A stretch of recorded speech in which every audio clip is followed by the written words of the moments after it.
The inheritance wasn't exactly a windfall, not in the traditional sense. Great Aunt Elara, a woman I'd met maybe twice in my 30 years, had left me her house. Not a charming countryside cottage or a chic city apartment. No, Elara's house squatted sullenly on 50 acres of forgotten timberland in the most remote corner of West Virginia, a place where cell service went to die and the nearest neighbor was a rumor whispered over crackling CB radios. The lawyer, a man whose suit seemed as old and dusty as the property deeds he handled, had given me the keys along with a thin, brittle envelope sealed with wax the color of dried blood. Her final instructions, he'd rasped, avoiding eye contact, said they were crucial. Non-negotiable, was her term. Crucial. Non-negotiable. For a house that looked like it was actively trying to return to the earth. The drive out had been long, the last hour on a gravel road that rattled the fillings in my teeth and threatened to swallow my beat-up sedan whole. Pulling up to the property felt less like claiming an inheritance and more like arriving at the scene of a very slow, very quiet crime. The house was worse up close. A two-story clapboard structure, paint peeling like sunburnt skin, porch sagging precariously, windows like vacant eyes staring out from beneath heavy, moss-covered eaves. The air hung thick with the smell of damp earth, decaying leaves, and something else, something faintly metallic and unsettling, like old pennies left in a damp cellar. Inside was a time capsule of neglect. Dust motes danced in the slivers of light piercing the grimy windows. Furniture huddled under ghostly white sheets. Every surface bore a patina of age and disuse. But amidst the clutter on a heavy oak mantelpiece in the main room sat the only object that seemed cared for. It was an antique music box. Dark, polished wood, inlaid with mother-of-pearl and intricate, vaguely unsettling patterns that seemed to shift if you looked too long. It wasn't dusty like everything else. It gleamed, as if recently handled. Beside it lay the brittle envelope the lawyer had given me. With a sense of unease I couldn't quite place, I picked up the envelope. The wax seal crumbled under my thumb. Inside, a single sheet of aged parchment, covered in Elara's spidery, elegant script. To whomever finds themselves the keeper of my home, and more importantly, the custodian of what resides within its heart, it began. My brow furrowed. Custodian? This house is a sanctuary, but also a cage. The music box is the key. Follow these rules without deviation, without question, for your safety and for the balance of things best left undisturbed. 1. The music box may only be opened and played between sunrise and sunset. Never in darkness. 2. Before playing, announce your intention clearly into the empty air, I wish to hear the melody. 3. Listen to the entire melody without interruption. It must play through completely. 4. Close the lid firmly immediately after the final note fades. 5. If, during playback, the melody falters, changes, or sounds discordant, close the lid instantly and leave the house. Do not return until the next sunrise. 6. Never, under any circumstances, allow the music box to play after midnight. 7. Keep the music box within the main room. Its influence must remain centered. 8. If you hear music when the box is closed, or if you hear a melody you do not recognize, refer to Rule 5. 9. You are the custodian now. What is contained must remain contained. The music soothes it, but only when offered correctly. Do not fail. Elara Vance. I read the list twice. It sounded like the ravings of a lonely, perhaps senile old woman, steeped in local superstition. A cage? Contained? Soothes it? It was absurd. Yet, the gleaming state of the box, the wax seal, the lawyer's strange demeanor, the oppressive atmosphere of the house, it all felt significant. Shaking my head, dismissing the unease as a product of the creepy setting and my own fatigue, I decided to try the box. It was well past sunrise, mid-afternoon in fact. "I wish to hear the melody," I said aloud, feeling foolish speaking to the empty, dusty room. The sound of my own voice seemed unnaturally loud, absorbed by the heavy silence. I lifted the lid. The mechanism inside whirred softly. Delicate, painted porcelain figures, a shepherdess and a lone sheep, began to rotate slowly. A melody tinkled out, simple, hauntingly beautiful, yet tinged with an undeniable melancholy. It was a tune I didn't recognize, strangely complex for a simple music box. I listened, captivated, as it played through its intricate loops. The sound was clear, pure, perfect. When the final note faded, leaving a profound silence in its wake, I carefully closed the lid, the soft click echoing in the room. Nothing happened. No spectral figures appeared, no walls bled. Just silence and dust. See? Just an old woman's fancy. Still, the rules lingered in my mind. Especially the warnings about darkness and midnight. I spent the rest of the afternoon doing a cursory walkthrough. The place was huge, filled with more junk than I could process. Upstairs, the bedrooms were equally dilapidated, except for one that was strangely neat, almost sterile, containing only a simple bed frame and a locked wooden wardrobe. The metallic smell was stronger up here. As dusk began to settle, casting long, distorted shadows across the floors, the house seemed to change. The silence felt heavier, watchful. The corners seemed darker, deeper. Remembering Rule 1, I made sure the music box remained closed on the mantelpiece. Night fell completely. Outside, the woods pressed in, an impenetrable wall of black. No moon, no stars visible through the thick canopy. The only light came from the weak generator I'd managed to start, casting a flickering, unreliable glow in the main room. I tried my phone again. Still no service. The isolation was absolute. I made a makeshift meal from the non-perishables I'd brought, eating in the oppressive silence, acutely aware of every creak of the old house settling, every rustle of wind against the grimy windows. The rules, nonsensical as they seemed, kept replaying in my head. Never in darkness. Never after midnight. What is contained must remain contained. Around 11 p.m., exhausted, I decided to try and sleep. I opted for the dusty couch in the main room, unwilling to venture upstairs into the deeper darkness, wanting to stay near the generator's weak light, and near the music box. I drifted into an uneasy sleep, the house groaning around me. I snapped awake sometime later. The generator had sputtered and died, plunging the room into absolute, suffocating darkness. My heart hammered against my ribs. I fumbled for my phone, its screen providing a feeble light. 12:03 a.m. Midnight had passed. And then I heard it. Faintly, drifting from the mantelpiece across the room. The delicate, melancholic tinkling of the music box. Playing its haunting melody in the dead of night. It hadn't been opened. I hadn't touched it. Rule 8 flashed in my mind: if you hear music when the box is closed, refer to Rule 5. Rule 5, close the lid instantly and leave the house. Do not return until the next sunrise. But the lid was closed. The music continued, weaving its sad tune through the blackness. And then, subtly, almost imperceptibly at first, the melody began to change. It soured, notes bending sharp and discordant, the beautiful tune twisting into something jagged and menacing. A low scratching sound started, seeming to come from the walls themselves. From upstairs. From everywhere at once. The metallic smell intensified, thick and coppery, stinging my nostrils.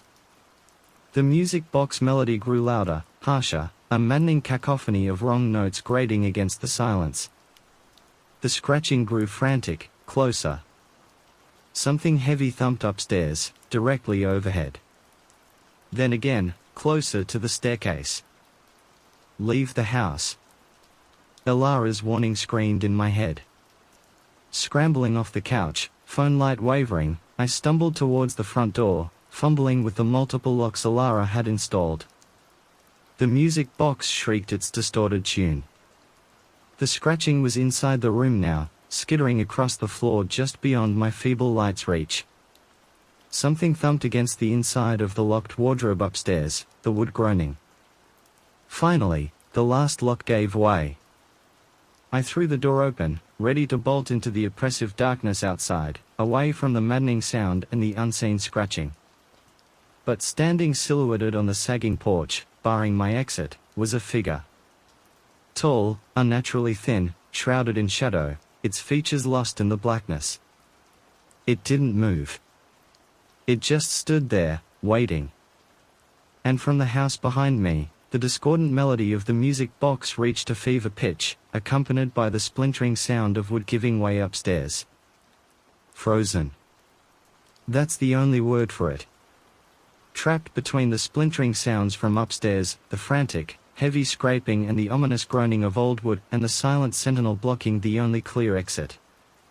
My phone's light trembled in my hand, catching the edges of the figure on the porch but refusing to illuminate its core. It was tall, yes, impossibly so, its limbs like bundled sticks wrapped in shadow, disproportionately long and ending in what looked like sharpened points digging slightly into the rotting porchwood. It didn't seem to breathe. Behind me, the music box screeched, the distorted notes hitting a frantic, unbearable pitch before suddenly cutting out.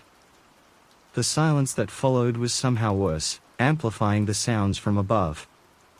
A heavy, rhythmic thump, thump, thump, started, shaking the floorboards beneath my feet. It was coming down the stairs. Panic overrode paralysis. I couldn't face whatever was descending. The figure on the porch was unknown, terrifying, but it was outside. Maybe I could push past it, make a break for the tree line. It was a stupid plan born of sheer terror. "Get out of my way!" I yelled, more a desperate plea than a command, and lunged forward, shoving past the figure's flank. It felt wrong.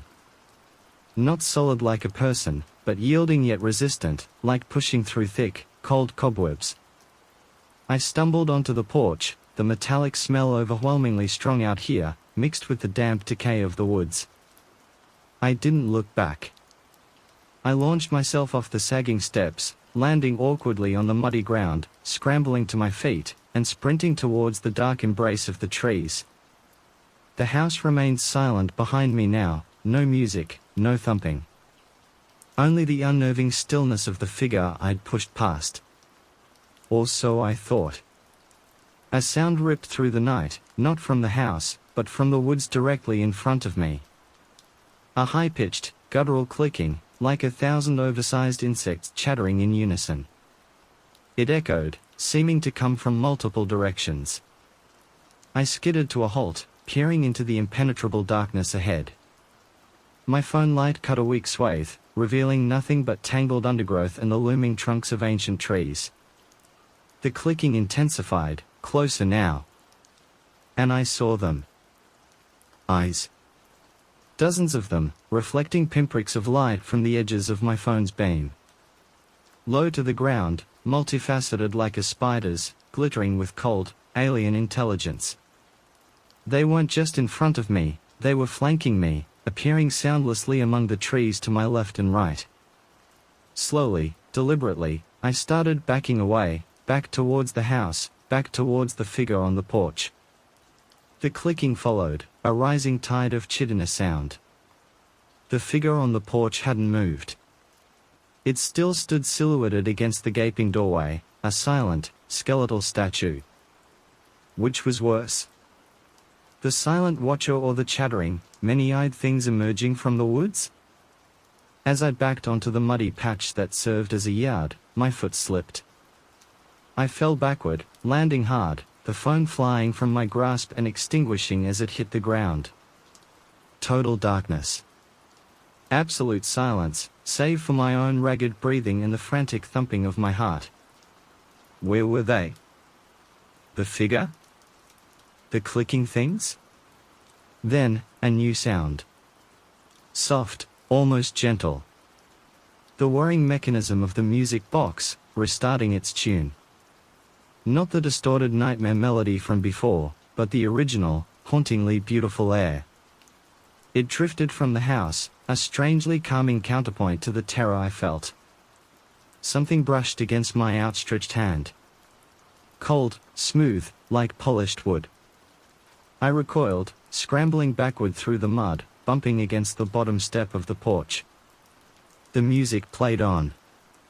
And in the blackness, directly above me on the porch, the tall, thin figure slowly turned its head. Though I could see no features, I felt its gaze lock onto me. It raised one impossibly long, stick-like arm, pointing not at me, but towards the woods, towards the unseen clicking. The music box melody swelled, clear and resonant in the night air.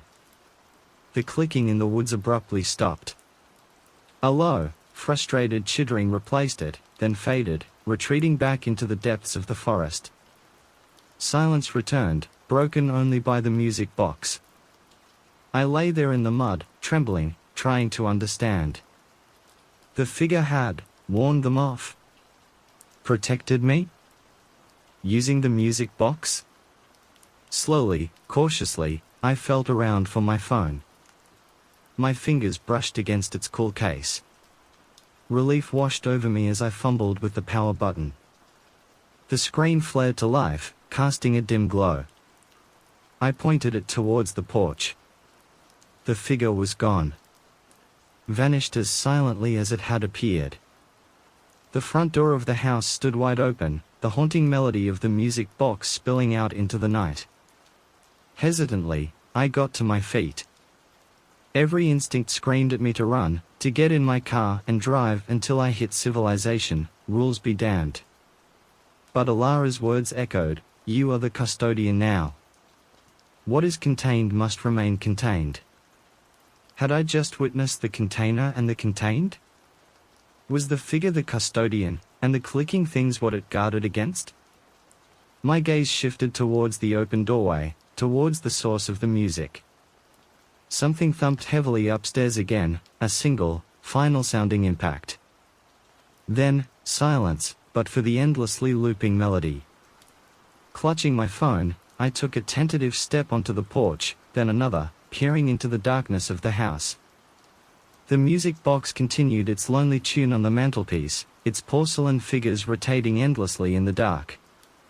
The main room looked empty, undisturbed. Where was the thing that had broken free upstairs? Taking a deep breath, steeling myself, I stepped back inside, pulling the heavy door shut behind me, the locks clicking ominously into place. I had to know.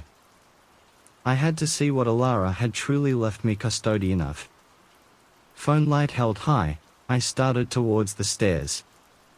The staircase groaned under my weight, each step a protracted creak that seemed to echo amplify in the unnatural stillness. The music box melody drifted up from the main room, a strangely serene soundtrack to my growing dread. My phone's flashlight beam danced nervously ahead, catching cobwebs that hung like macabre decorations and dust thick enough to retain faint impressions. The metallic, coppery smell I'd noticed earlier was much stronger on the second floor, overlaying the mustiness like a fresh wound on old decay. Reaching the landing, I paused, listening. Only the faint, repetitive tinkling from downstairs broke the silence. The hallway stretched before me, a corridor of deeper shadows punctuated by closed doors. My light swept across them. Which room had it been? The one that felt different, cleaner? I remembered it being at the end of the hall.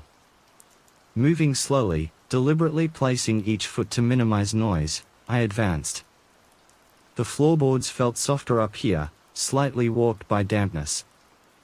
My light passed over peeling wallpaper depicting faded pastoral scenes, now looking grotesque in the flickering beam. Then I reached it.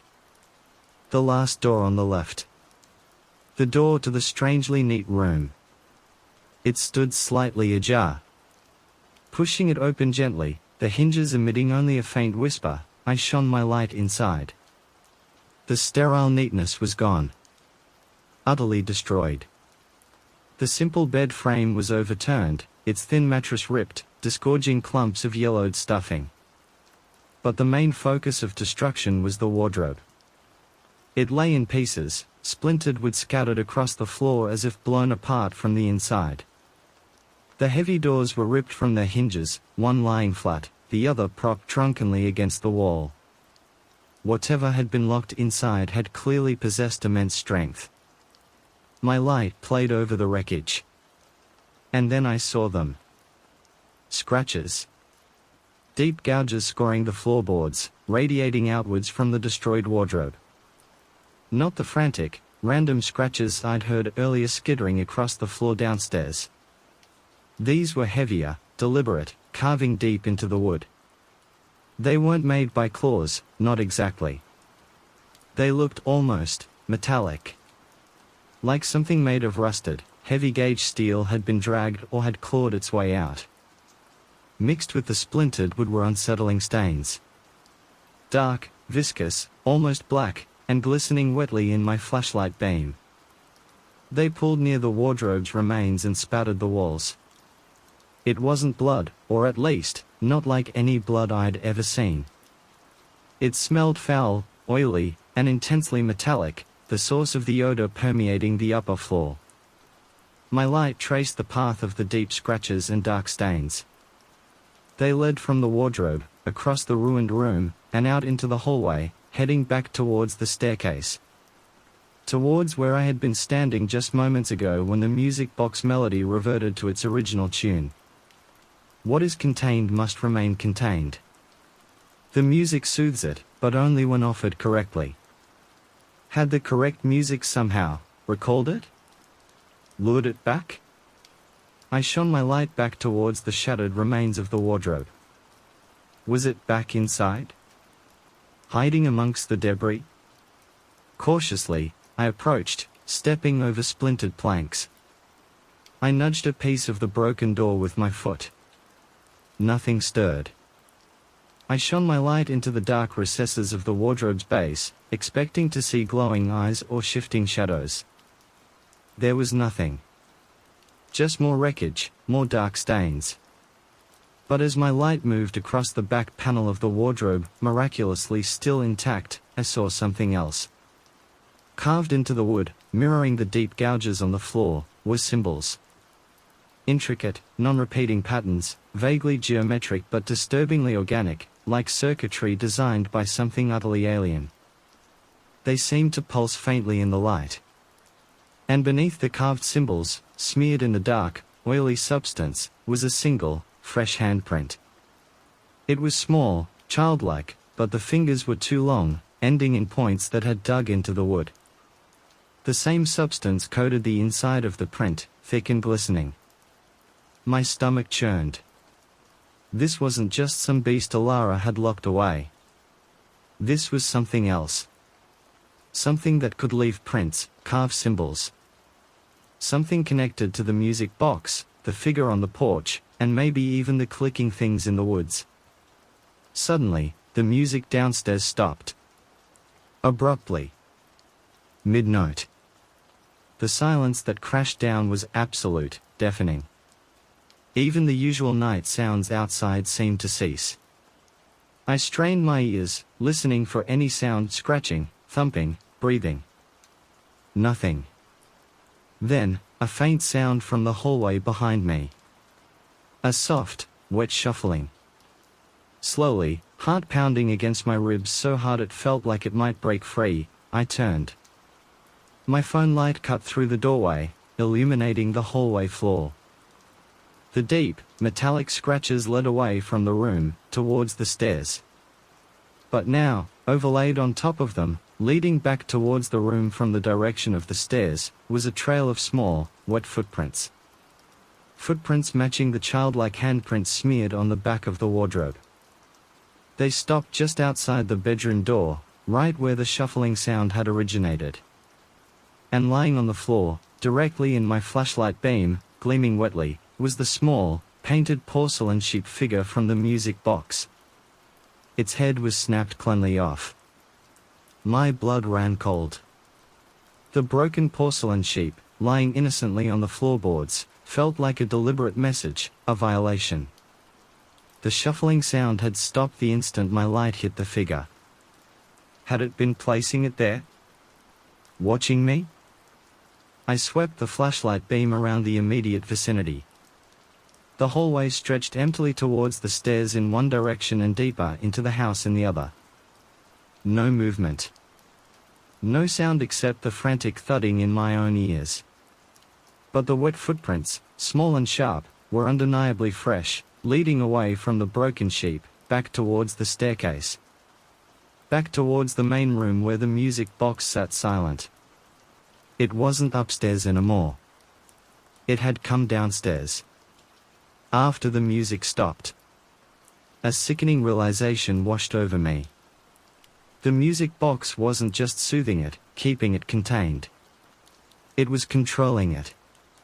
And now, the music had stopped.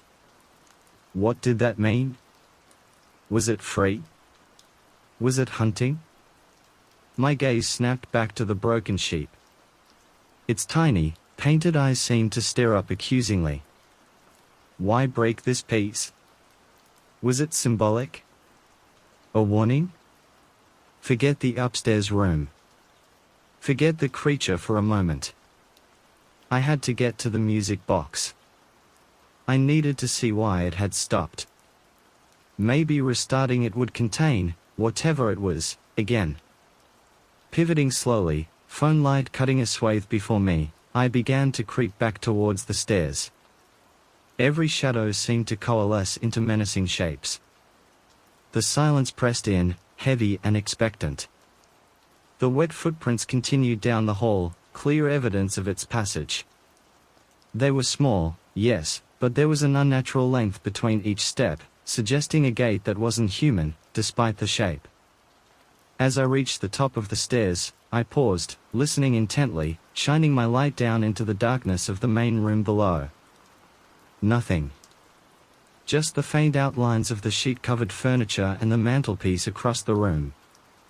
Taking the stairs one agonizingly slow step at a time, I descended. The air grew colder again, the metallic tang less pronounced down here, replaced by the familiar scent of dust and decay. The footprints continued, leading off the bottom step and directly towards the mantelpiece. Towards the music box. My light found it. Sitting silent, lid closed. But something was wrong. Terribly wrong. The porcelain shepherdess figure, the companion to the now broken sheep, was gone. My breath hitched. I approached the mantelpiece cautiously, phone light fixed on the box. Had the figure fallen off? Been knocked off? I scanned the floor around the mantel. Nothing. Then I looked closer at the music box itself. The polished dark wood, usually gleaming, now seemed dull. And there, near the hinge of the lid, was a smear. Dark, oily, glistening. Matching the substance from the destroyed wardrobe upstairs. Matching the small, pointed handprint. It had touched the box. It had been here. Why had it stopped the music? Taken the shepherdess? Broken the sheep? Was it breaking the rules? Or fulfilling some other, darker purpose Elara hadn't written down? My light traced the path of the wet footprints away from the mantelpiece. They didn't lead towards the front door. They didn't lead back upstairs. They led towards the back of the house, towards the kitchen and a door I vaguely remembered seeing earlier, a heavy, reinforced door that likely led to the cellar. The cellar. Rule 6, the cellar door in the kitchen is kept locked for your safety. Do not attempt to open it. Had it gone down there? Could it even open the door? My phone vibrated suddenly in my hand, making me jump and nearly drop it. A text message. Here? Now? Impossible, there was no service.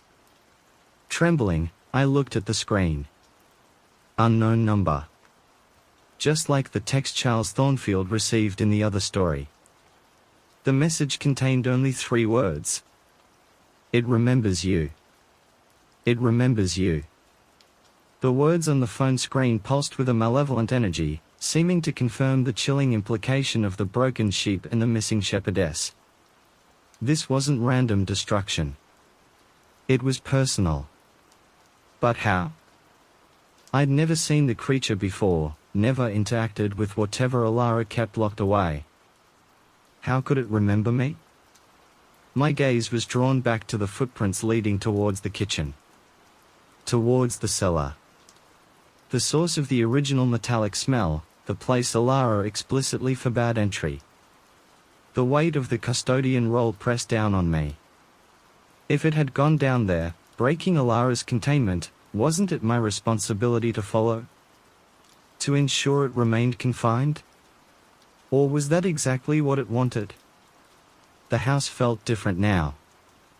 The silence wasn't just heavy, it felt thin, brittle, like the slightest sound could shatter it and unleash something terrible.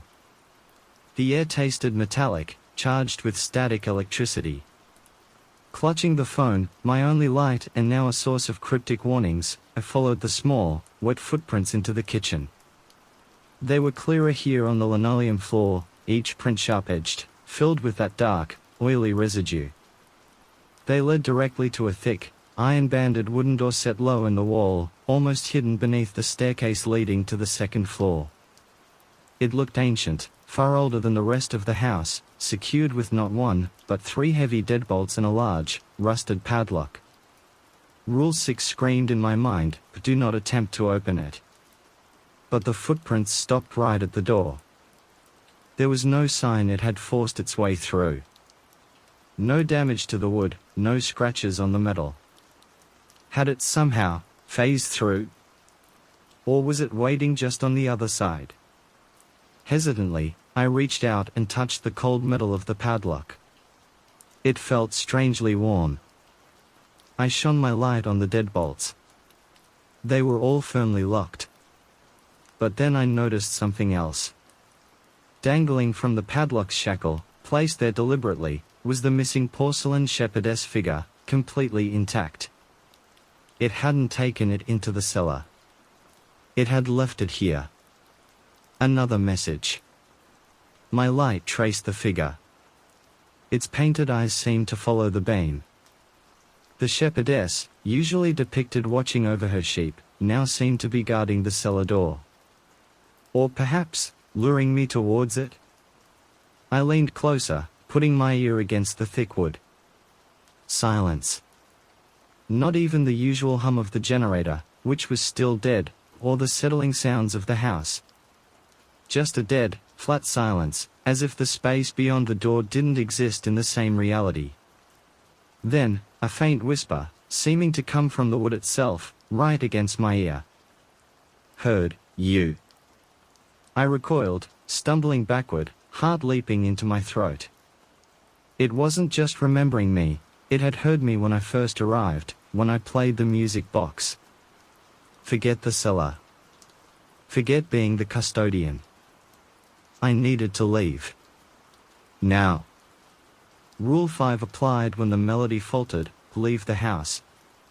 Do not return until the next sunrise. The music hadn't just faltered, it had stopped, been violated. Sunrise was hours away, but staying here felt like suicide. Turning, I bolted back through the main room towards the front door.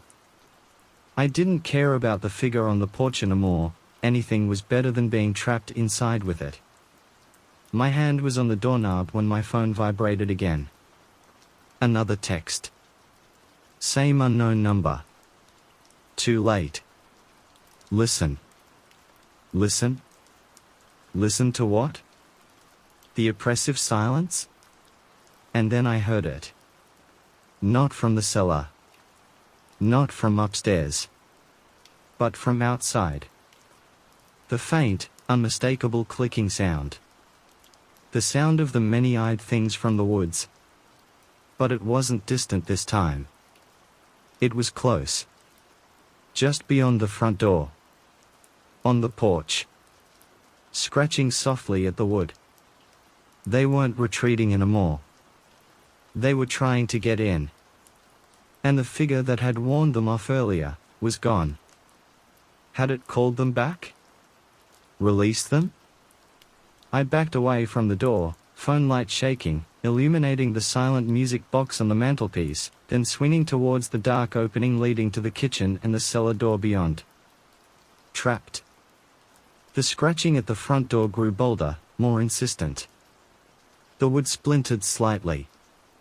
From the kitchen, I heard the faintest metallic click. Like a deadbolt being turned. Click.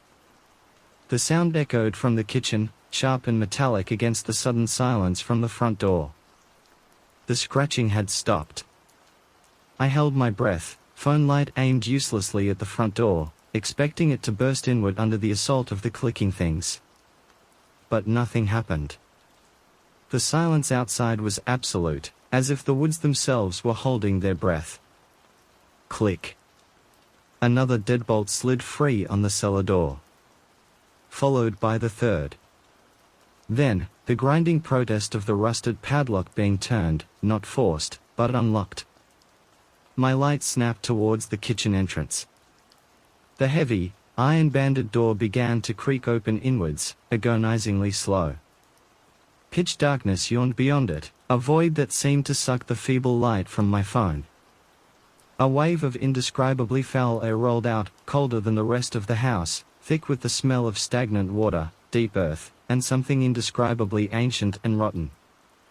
It was the basement smell, amplified, corrupted. I stumbled backward, tripping over a rug, catching myself on one of the sheet-draped chairs.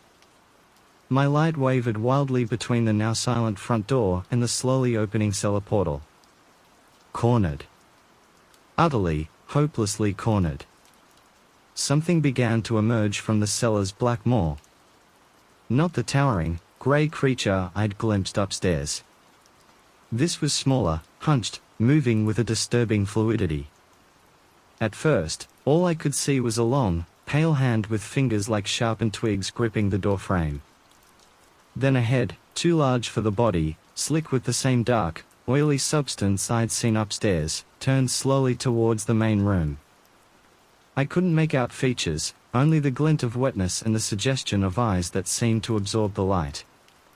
It made a soft, wet, gulping sound as it pulled itself fully into the kitchen, leaving glistening trails on the linoleum. Small, wet footprints, identical to the ones upstairs, began to appear on the threshold. It paused, seeming to sense my presence, but its attention wasn't on me. Its oversized head swiveled slowly, deliberately, towards the front door. Towards the silence where the clicking things had been moments before. My mind reeled. Was it afraid of them? Or was it, expecting them? It began to move again, shuffling wetly across the kitchen floor, then into the main room, its small, hunched form casting a distorted, lurching shadow in my wavering light. It moved with an unnerving purpose, ignoring me completely, heading directly for the front door, the wood now visibly splintered and buckled inwards from the earlier assault. Was it going to let them in? Unleash them? My responsibility as custodian, forgotten in my terror moments ago, surged back. I couldn't let that happen. No. The word tore from my throat, raw and panicked. I scrambled to my feet, raising the phone like a weapon, its light hitting the creature squarely. It stopped, inches from the damaged front door.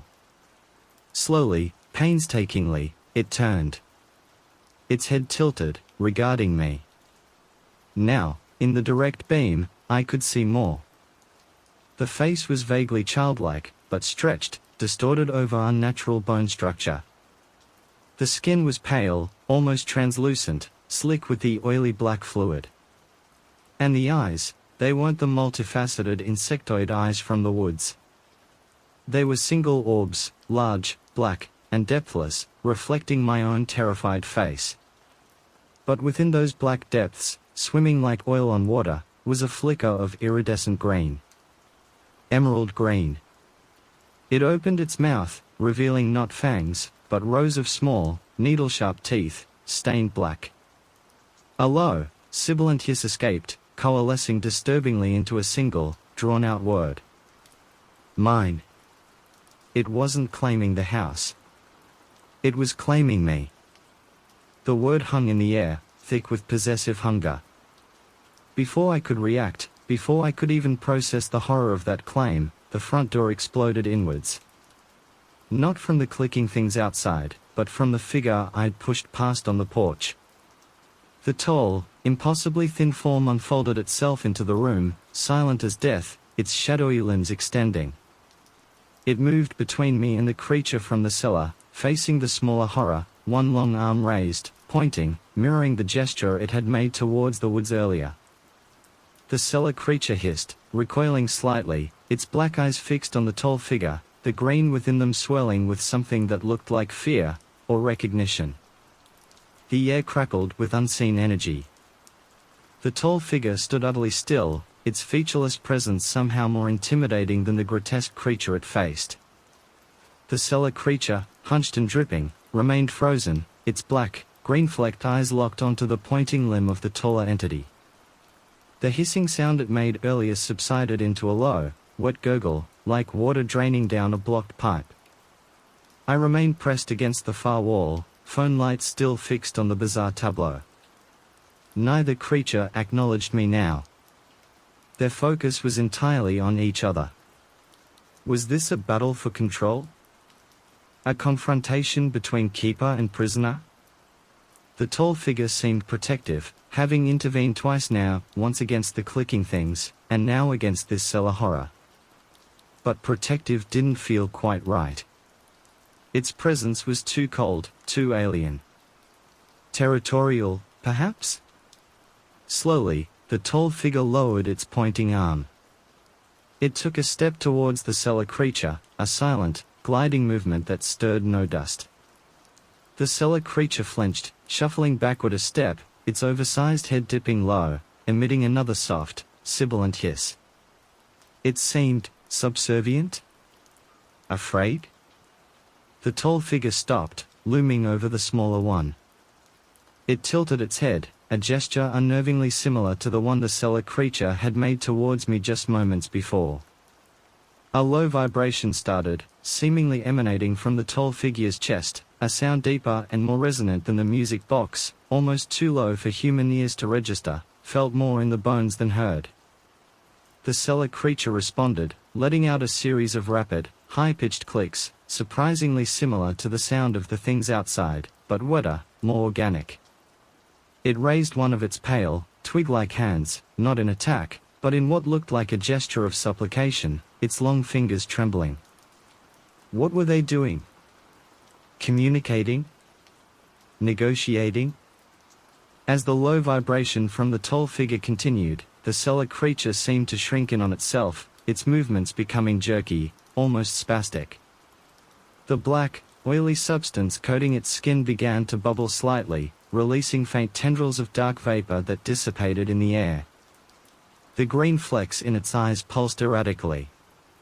It looked like it was in pain. Suddenly, the tall figure retracted, gliding backward towards the shuttered front door as swiftly and silently as it had advanced. It paused in the doorway, turning its head slightly back towards me, then towards the cellar creature, which remained hunched and trembling near the center of the room. The low vibration ceased. Then, as silently as it arrived, the tall figure stepped back out onto the porch and dissolved into the night. Gone. Leaving me alone once again with the creature from the cellar. It remained huddled for a few moments, the bubbling on its skin subsiding, the green in its eyes steadying. Then, slowly, it straightened. Its black, depthless eyes swiveled back to me. The subservience was gone, replaced by the same cold, possessive hunger I'd seen before. The hiss returned, louder this time. Mine. It took a shuffling step towards me. Then another. Glistening trails marked its path. My terror surged anew. The protector, or whatever it was, had left. Abandoned me. I glanced desperately towards the broken front door. Could I make it? Could I outrun it? Before I could move, the house groaned. Not the usual settling creak, but a deep, structural groan, as if under immense strain. Dust rained down from the ceiling. A picture fell from the wall, its glass shattering. The creature stopped, its head tilting, listening. The low vibration started again, but this time it wasn't coming from the tall figure. It was coming from the house itself. From the walls. From the floor beneath my feet. It grew rapidly in intensity, shaking the furniture, rattling the windows. The music box on the mantelpiece began to vibrate violently. Its lid flew open. But no music played. Instead, a blinding, emerald green light erupted from within the box, flooding the room, eclipsing my phone's feeble beam. The light pulsed in time with the house's deep groan, bathing everything in an otherworldly glow. The cellar creature shrieked, a sound of pure agony, shielding its black eyes with its pale hands. The oily substance on its skin seemed to boil and smoke where the green light touched it. The groaning intensified. Cracks spiderwebbed across the ceiling. The floorboards beneath the creature began to splinter upwards. Then, with a sound like tearing fabric magnified 1,000 times, the floor directly beneath the cellar creature gave way. It shrieked again as it plunged downwards, not into a cellar, but into a swelling vortex of the same emerald green light that poured from the music box. The light fled, consuming the creature entirely, and then, as suddenly as it appeared, the hole sealed itself, the floorboards knitting back together, leaving no trace it had ever opened. The green light from the music box died. The house's groan faded. Silence, absolute and profound, returned. I stood there, gasping, bathed in the weak light of my phone once more. The room was empty. The creature was gone. The music box sat on the mantelpiece, lid open, silent. Was it over?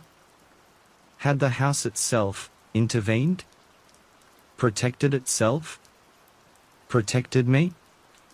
Slowly, numbly, I approached the mantelpiece.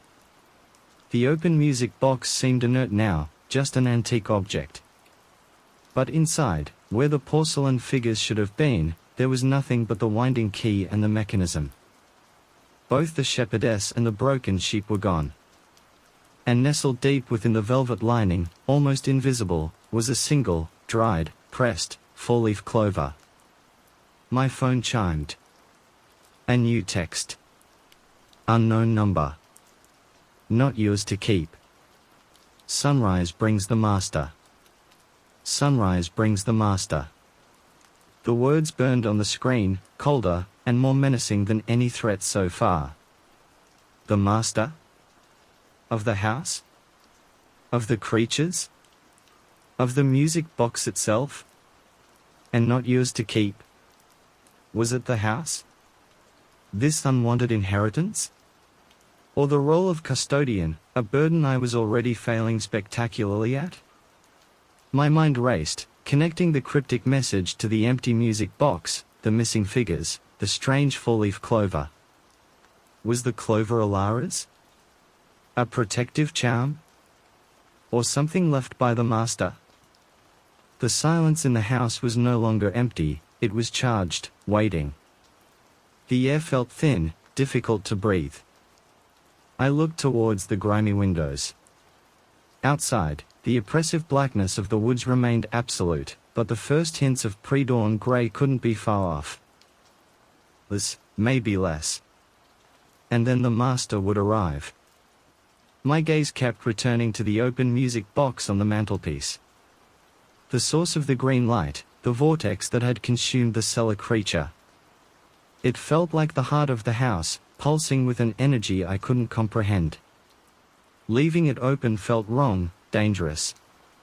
Remembering Elara's Rule 4, I carefully closed the lid.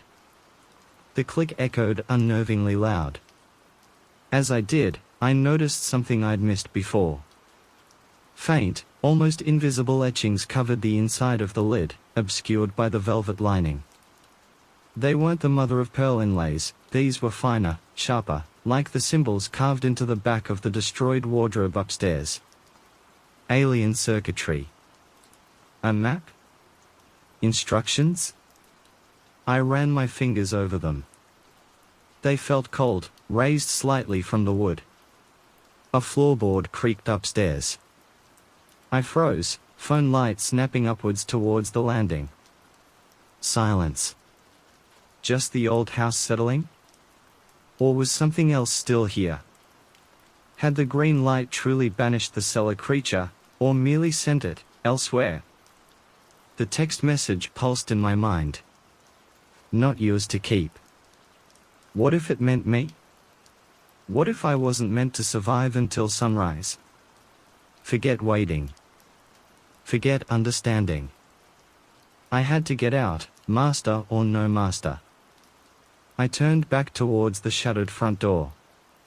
The porch outside was empty, the woods beyond silent. No sign of the clicking things. No sign of the tall figure. Maybe my chance was now. But as I took a step, another floorboard creaked upstairs. Closer this time. Followed by a soft, dragging sound. Like fabric being pulled across rough wood. Someone, or something, was moving up there. My light swept the staircase again. Empty. But the dragging sound continued, slow, deliberate, seemingly moving along the upstairs hallway, towards the landing. Was it the cellar creature, returned somehow? Or something else entirely? Something drawn by the events of the night? Drawn by the open vortex? I backed away from the stairs, deeper into the main room, putting the sheet-draped furniture between me and the potential threat. The dragging sound reached the top of the stairs. It paused. Then, slowly, something began to descend. My light trembled, fixing on the top step. First, a shape appeared, draped in shadow. Long, dark fabric, trailing on the steps. Then more of it, bunched and heavy. It looked like old clothes? Like a discarded robe? It slid down another step, moved by an unseen force.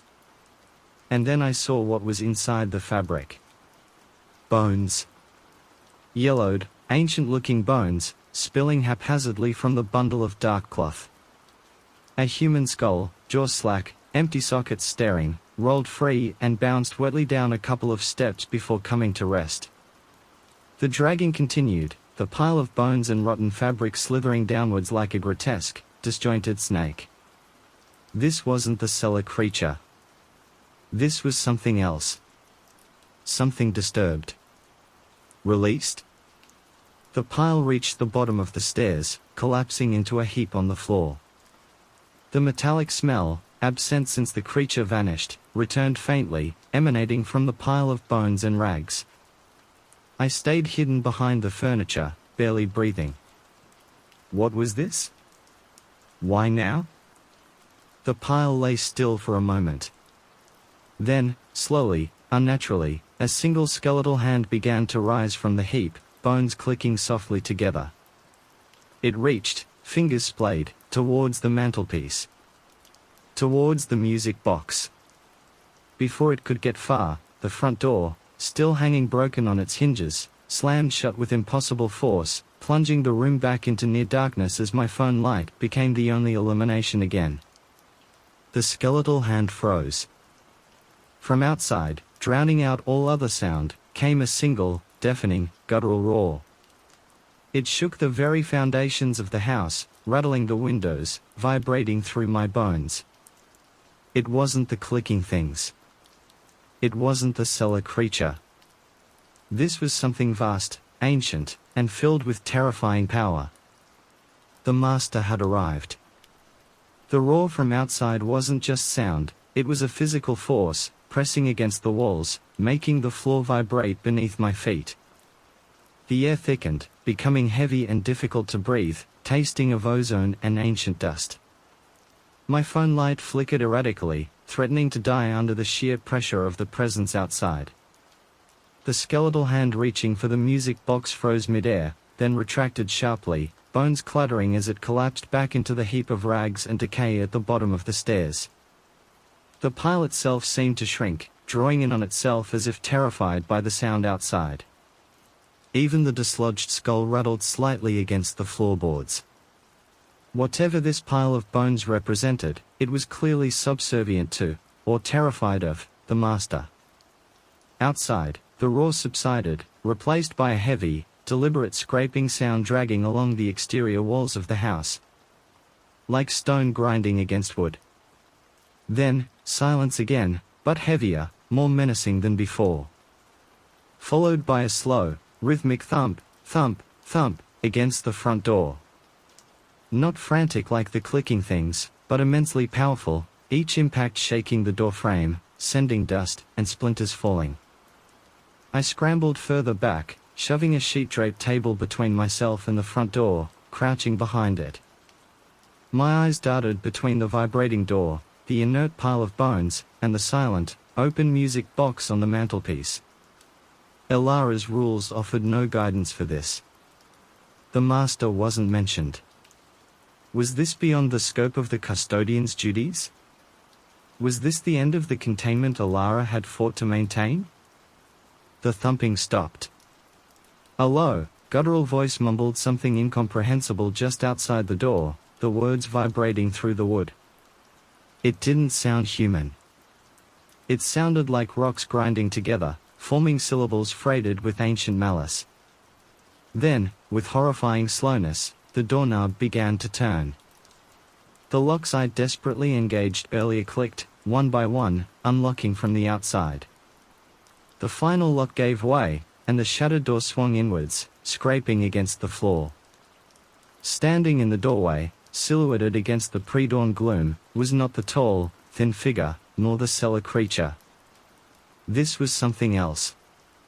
Vastly broad, filling the doorway, its shape vaguely humanoid but distorted, hunched, with limbs too thick and angles too sharp. I couldn't see details in the poor light, only its immense, blocky silhouette and the suggestion of something, not eyes, but multiple, dimly glowing points of deep red light arranged across its upper mass. The metallic, oily smell, mixed with the stench of the grave, flooded the room. It took a heavy step inside, the floorboards groaning under its weight. Another step. It wasn't moving towards me. It wasn't moving towards the pile of bones. Its attention, its entire terrifying presence, was focused on the mantelpiece. On the open, silent music box. As it moved, the pile of bones at the foot of the stairs stirred again. The skeletal hand emerged, followed by another. Slowly, painfully, the heap began to reassemble itself, not into a human form, but pulling itself upright into a shambling mockery, bones clicking, rags flapping. It ignored me, its empty sockets fixed on the approaching master. The master reached the center of the room, its bulk eclipsing the faint light. It paused, the red points of light sweeping across the music box. The guttural voice rumbled again, a single word this time, sharp and commanding, in a language I instinctively knew was ancient beyond measure. The shambling pile of bones responded. It let out a dry, rattling sigh and collapsed completely, the bones scattering across the floor, inert once more. Appeased, the master turned its full attention back to the music box. One massive, blocky limb reached out towards it.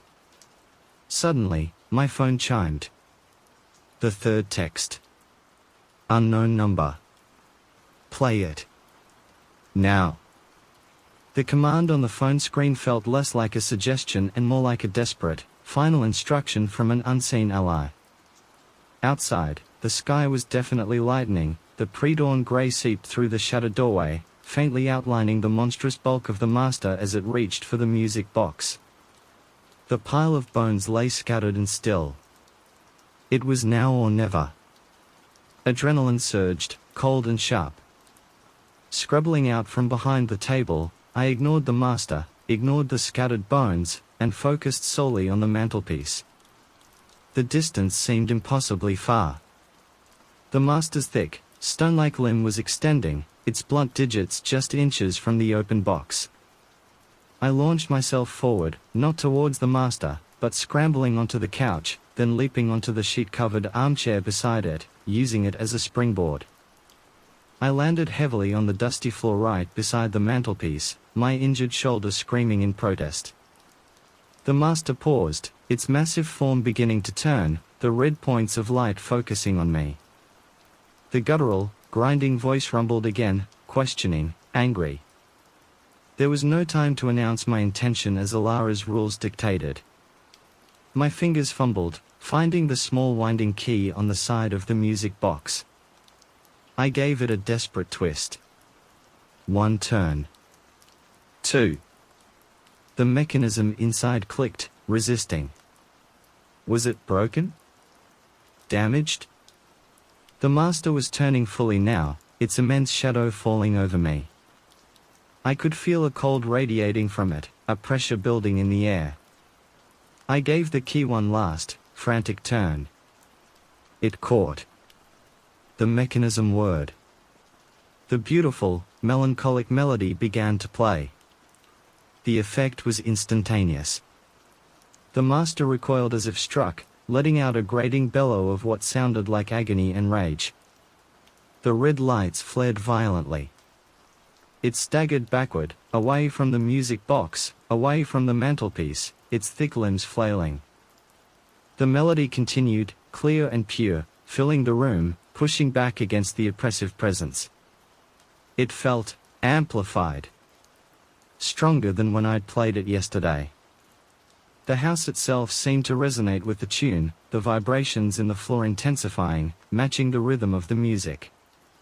The master roared again, a sound thick with frustration, and turned its attention fully on me, the source of the sound, the interloper who had dared to activate the box.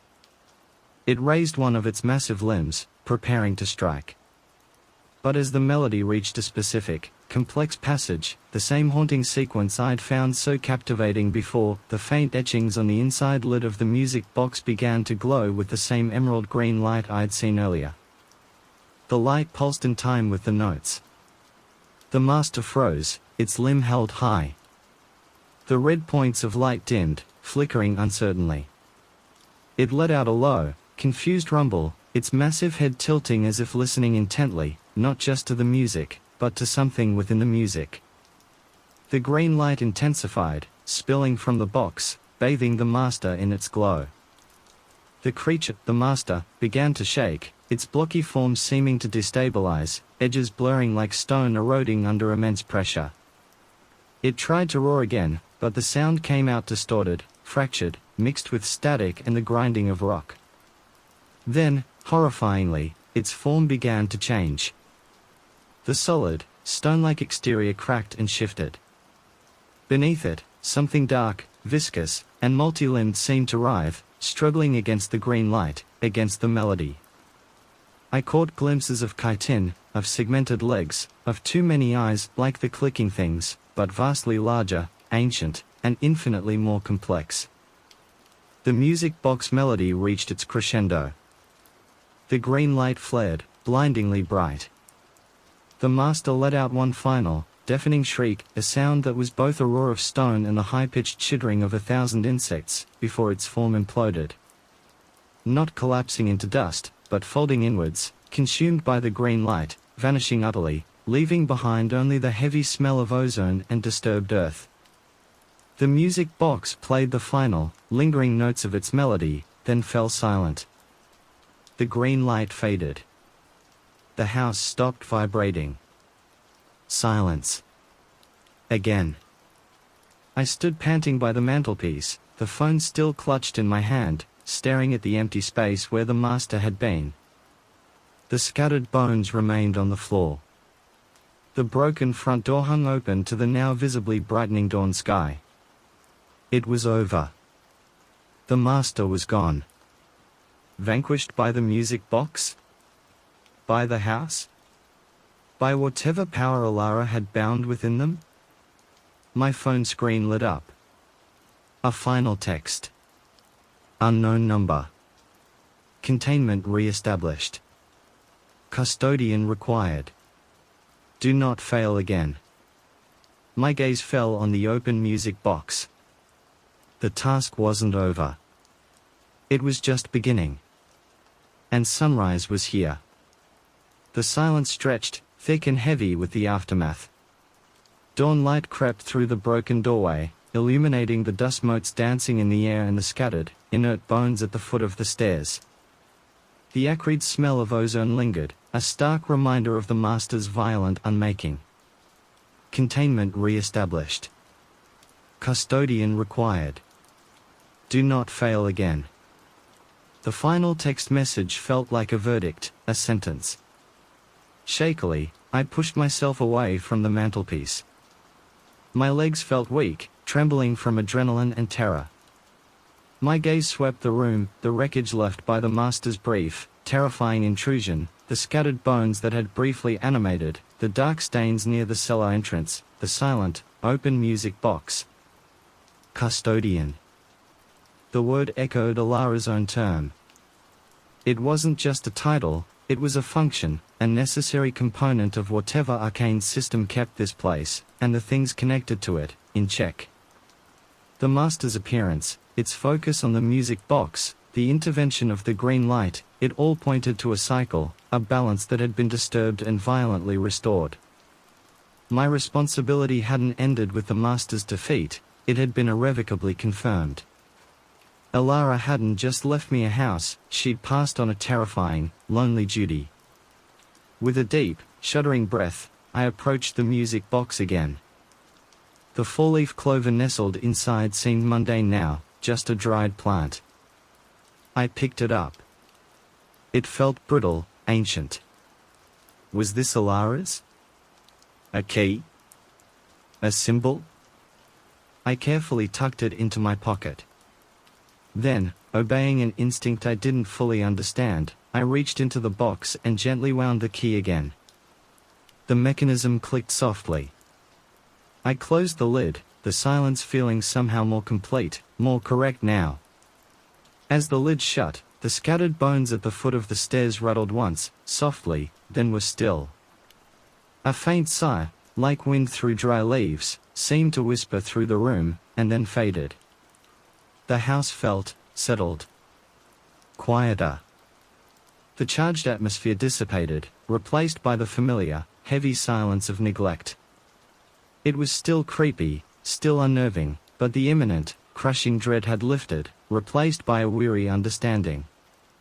Looking at the shuttered front door, I knew I couldn't leave. Not now. Not after the text, after seeing the master, after understanding, even partially, what was at stake. The words "do not fail again" felt absolute.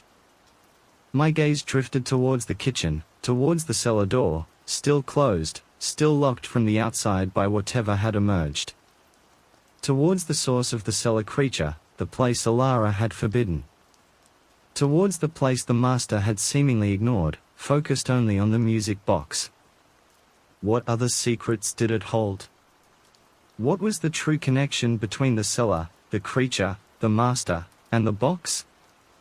And the figures? The tall, silent one that seemed to act as a guard or regulator? The clicking, many-eyed things in the woods? Were they part of the containment, or threats kept at bay by the containment?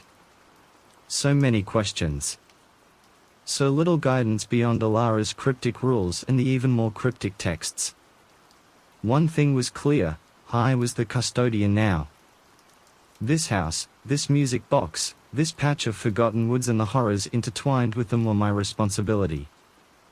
My inheritance. My cage. With the rising sun casting long, dusty beams across the floor, I surveyed the main room. The scattered bones, the broken door, the silent music box. My new reality.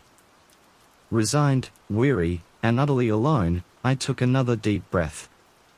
Time to start cleaning up. Time to learn the rules of this new, terrifying game. Time to try not to fail.